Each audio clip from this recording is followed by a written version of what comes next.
एक बहुत ही प्राचीन गांव था जहां लोग पुराने रीति रिवाजों के तहत अपना जीवन व्यतीत किया करते थे। गांव में किशोर अपने माता पिता और पत्नी के साथ रहता था। किशोर की पत्नी शीतल शहर की पढ़ी लिखी लड़की थी, इसलिए उसे गांव के रीति रिवाजों में ज्यादा दिलचस्पी नहीं थी। फिर भी उसे परंपराओं के अनुसार गांव के लोगों के सामने सर ढककर रखना पड़ता था। कुछ दिनों तक तो शीतल ने बड़े बुजुर्गों की मर्यादा रखते हुए यह बर्दाश्त किया, लेकिन जब उसे लगातार पर्दे में रहने से घुटन होने लगी तो उसने अपने पति किशोर से शहर जाने की बात कही। किशोर गांव में ही पला बढ़ा था, इसलिए उसे शहर जाने में कोई रुचि नहीं थी। उसने अपनी पत्नी को समझाते हुए कहा, यहाँ हमारा पूरा परिवार है और हम इसे छोड़कर नहीं जा सकते। तुम्हें यहाँ रहने में क्या परेशानी है? शीतल ने किशोर से खुलकर अपने दिल की बात कह दी। बस फिर क्या था, वह अपनी पत्नी से नाराज हो गया और जोर जोर से चिल्लाने लगा।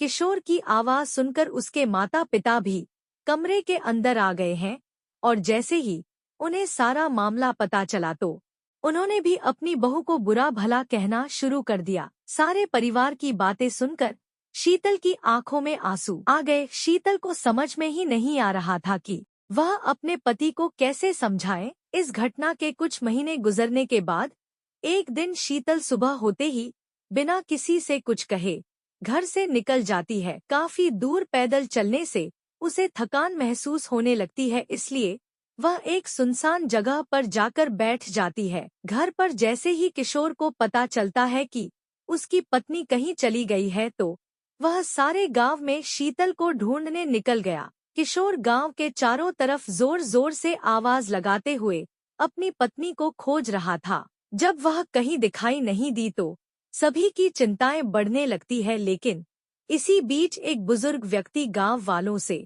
आकर बताता है कि इस गांव की एक महिला रास्ते में एक सुनसान जगह पर अकेली बैठी है।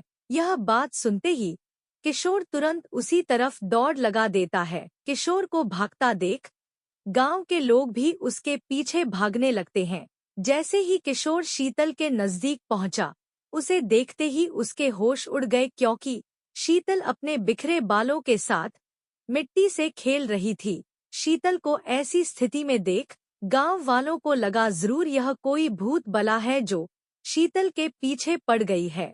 सभी ने शीतल को काबू में करने की बहुत कोशिश की, लेकिन शीतल सभी को धक्का मारते हुए जोर जोर से रोने लगी। उसके रोने की आवाज किसी पुरुष की तरह लग रही थी। जैसे तैसे करके शीतल को घर लाया गया। गांव के सभी लोगों को शीतल की हरकतें भूतिया गतिविधि की ओर इशारा कर रही थी, इसलिए सभी ने तांत्रिक बुलाने को कहा।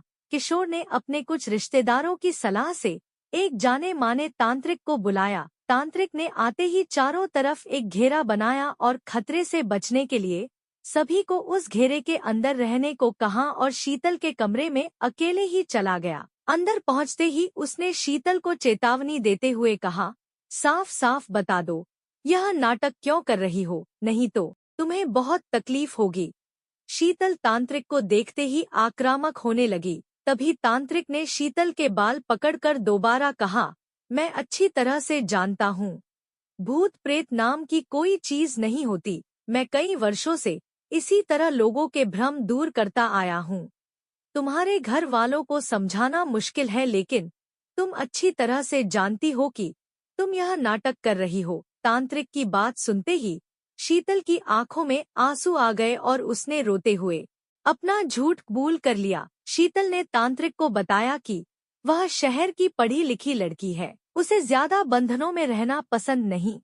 उसने कई बार अपने पति से यहाँ से दूर चलने को कहा, लेकिन जब वह नहीं माने तो मजबूरी में आकर उसने चुड़ैल चढ़ाने का नाटक किया ताकि वह अपने मन मुताबिक जी सके।